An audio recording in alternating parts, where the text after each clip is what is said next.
This video will discuss how to manage labels in the PlantLog software.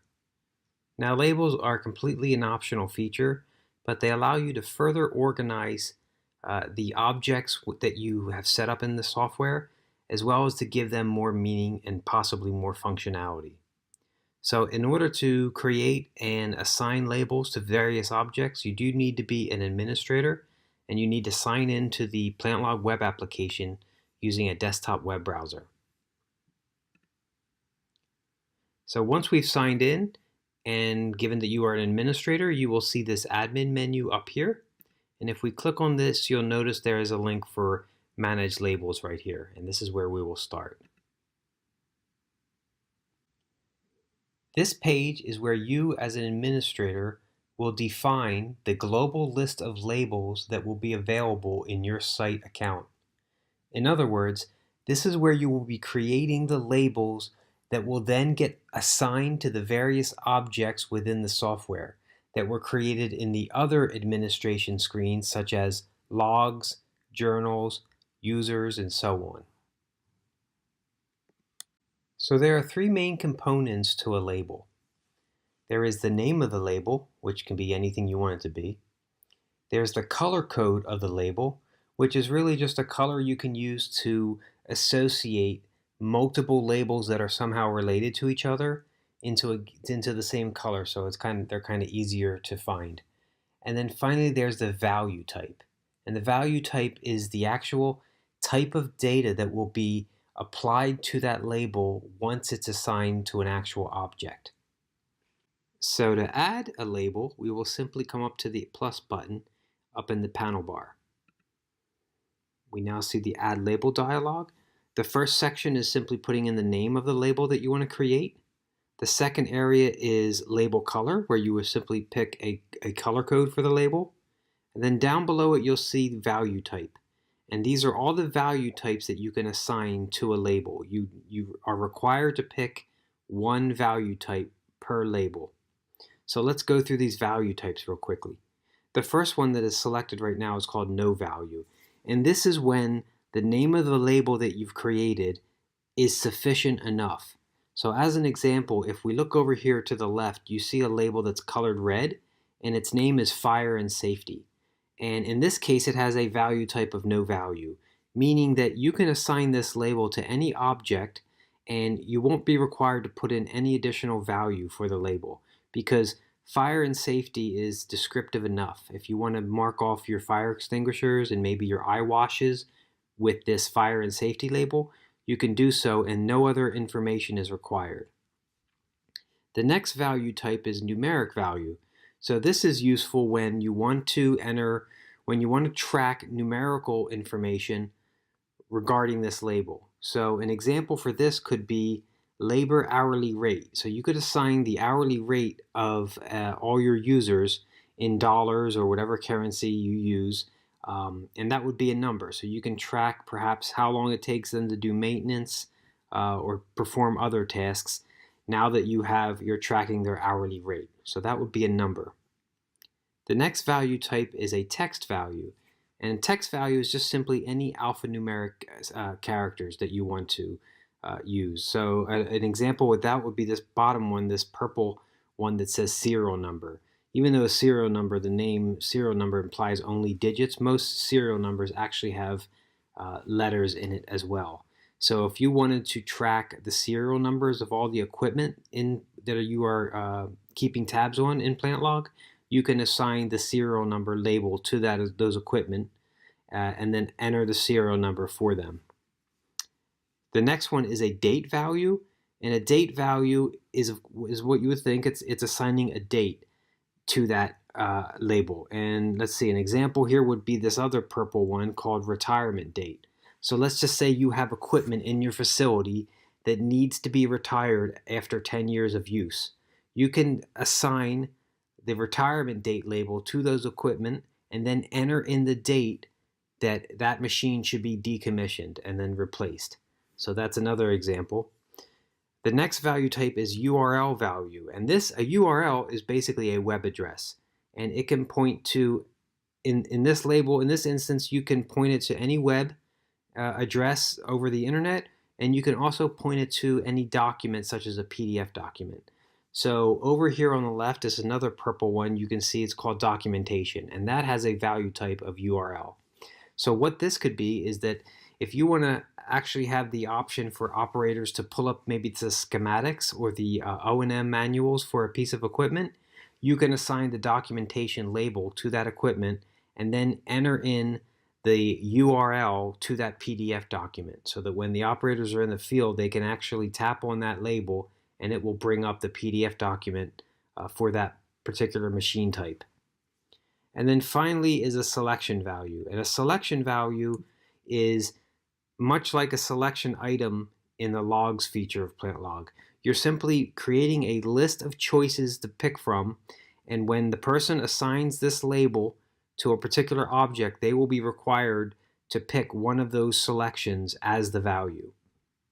So to create this label, let's use the labor labels that we have here on the left and create a new one, and let's call it labor craft.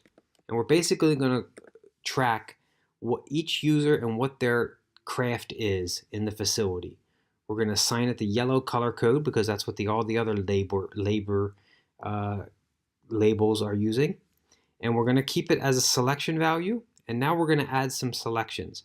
So we're going to say mechanical. If this person is a mechanic, well, we'll just say mechanic. If they are an electrician, we will say electrician. And finally, they may be a supervisor. So we will create a supervisor craft. And then we can go ahead and click add. And now we have a new labor label that's in yellow, and that's to track the craft of the users. So we can now go back and assign all our users a craft so that we can track which operators have electrical skills versus mechanical and so on. So now that we know how to define your global list of labels here on this page, let's now look at how to actually assign these labels to the various objects in PlantLog. So as a first example, let's use the first label that we've created, the labor craft, and see how we would assign that to a user. So let's just go over to the admin menu and click on manage users. And here's our list of all the users within your site account. If you wanted to track the craft or the skill for each of the users, we can simply pick a user. We click the edit button, which is the pencil up here. And then you'll notice up at the top there are two tabs, General and Labels. General is the general information about whatever object you're editing. It will just depend on what you're working with. It will dictate what you see here. However, the Labels tab is pretty uniform across all the objects. If we click on the Labels tab, you will see that same list of global labels that you've defined in the Manage Labels page. And here is where you can assign any of these labels to this particular object. In this case, it's a user. So if we want to assign the craft to this user, we will highlight or we will check off the labor craft label. And then you'll notice on the right a box appears that becomes active because this is the value type that we are required to enter. And because we created this label with a selection type and we added 3 selections, we are required here to pick one of those 3 selections. So let's just say this person is a mechanic, and now we can click edit. So now this person is assigned to the mechanic craft, and we can run various reports and so on and filter that out based on our label value. Let's look at some other examples.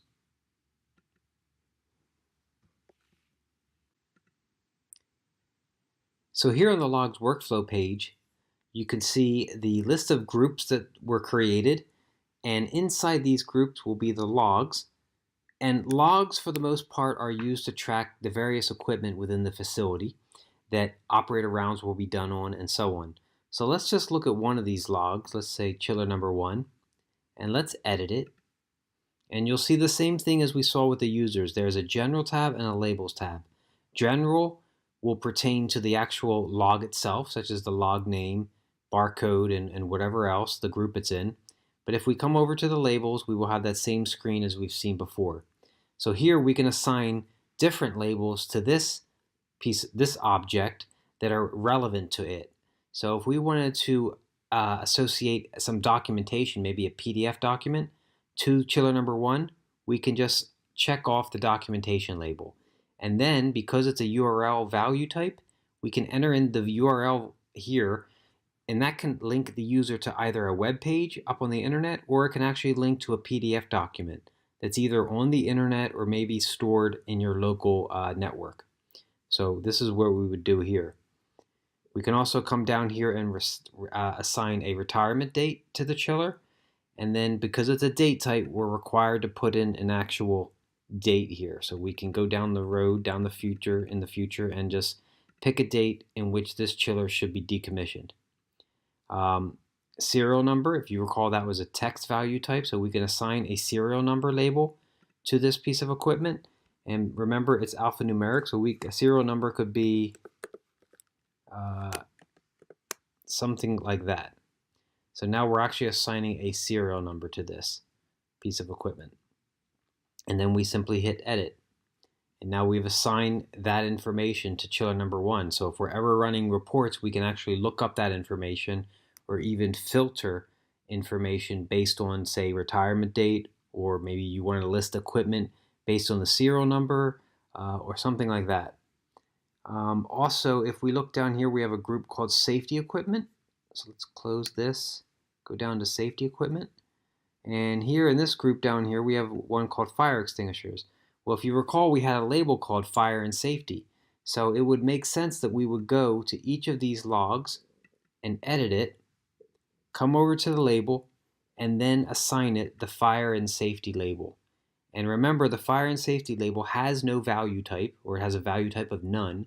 So we're not required to put in any additional value when we're assigning this label. We simply check off fire and safety to say, yes, this pertains to safety, and we're done. And we can click edit. And we would go through all the other equipment that's related to fire and safety and do the same thing. So for example, if you wanted to run a safety audit report once a month, that report could go out throughout your entire logs workflow and find only the logs that have the fire and safety label assigned to them, and only show data that pertain to that in that particular report. So that is how labels are assigned to the various objects within PlantLog. They can be assigned to almost everything in all the workflows. So for example, you can even assign a label to a group. You can come up here and you'll see that you still have the label option here. So you can assign it to groups. You can assign labels to logs. If you look into a given log, there are always at least one activity. You can assign labels to activities. And finally, you can assign labels to items right here. So it just depends on what you're using labels for, will dictate where you want to assign the actual labels to. And finally, in much the same way, you can assign labels to journals as well. Okay, that's it for this tutorial. Be sure to watch other videos in this series which cover different aspects of the PlantLog software.